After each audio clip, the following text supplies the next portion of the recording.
For about the past 65 years, terrestrial humans have been developing the myths surrounding extraterrestrial. Webster defines myth as a usually traditional story of ostensibly historic events that serves to unfold part of the worldview of a people, or explain a practice, belief, or natural phenomenon. During this time, ET has become a vastly superior being, of vastly superior intelligence and technology that is almost certainly benevolent. Fortunately, this is now being questioned, because the reality of ET is vastly different than anyone can suspect. Here we compare modern extraterrestrial myth to the hard reality of the stars themselves. According to myth, there are some 57 or so different species of extraterrestrial visiting the Earth. This seems a bit high. Using a Drake-like equation, we can arrive at a more reasonable number: 11. Intelligence elements of Tan, Salmon, and Drom, currently in Earth sphere, have identified these extraterrestrial civilizations within 50 light years of Earth. Number 1 on our list, the Syrian Orion Alliance, easily the largest and most powerful extraterrestrial civilization. The Syrian Orion Alliance is a collection of 4 species and cultures from worlds stretching from Sirius at 8.6 light years to Lambda Aurigae at 41.2 light years. The main stars of the SOA are Sirius, Gamma Leporis, Procyon, and Lambda Aurigae. This group we have already spoken of, the Syrian Orion Alliance, is the civilization that attempted to colonize the Earth 68,000 years ago and failed. They have the strongest and most intense involvement with Earth of any extraterrestrial species. Zeta Reticuli, the storied and infamous Greys.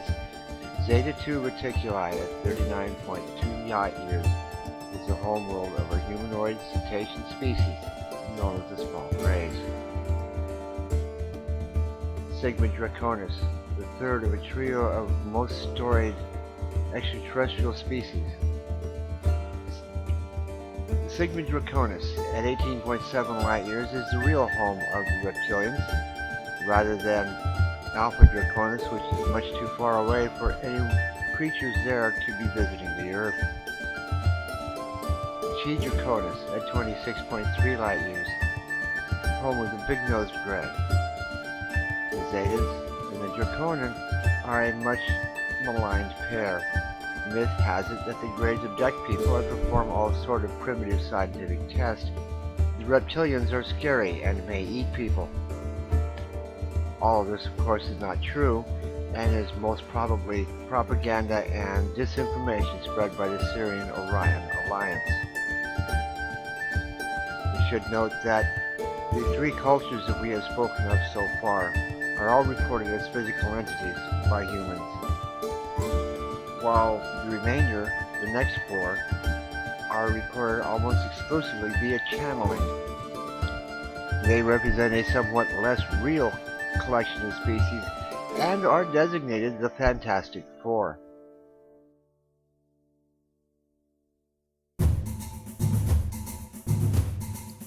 Tau Ceti.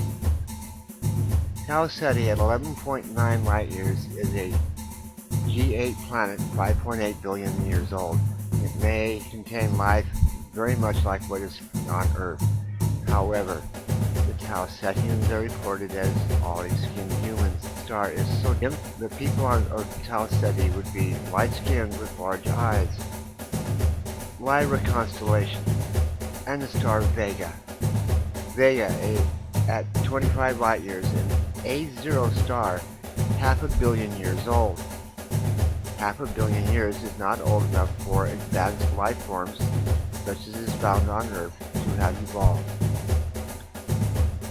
Gliese 758, at 51.4 light years, is a much more suitable planet in the Lyra constellation for humans, and And if there are any people in Lyra, they are here. Andromeda constellation. Not to be confused with galactic Andromeda. This is the home of the Andromeda Council, a channeled entity. HD 10307 at 41.2 light-years is the only star in the Andromeda constellation near enough to have life forms interacting with Earth. Altair. At 16.2 light-years, an A7 star less than 1 billion years old, too young for advanced complex life forms such as is found on Earth. Beta Aguilae at 44.7 light-years, a G8 star, 9.6 billion years old, fully capable of producing human-like inhabitants. And finally, Arcturus. Arcturus, at 38.7 light-years, is a K0 star, and completely incapable of supporting life as it is known on Earth.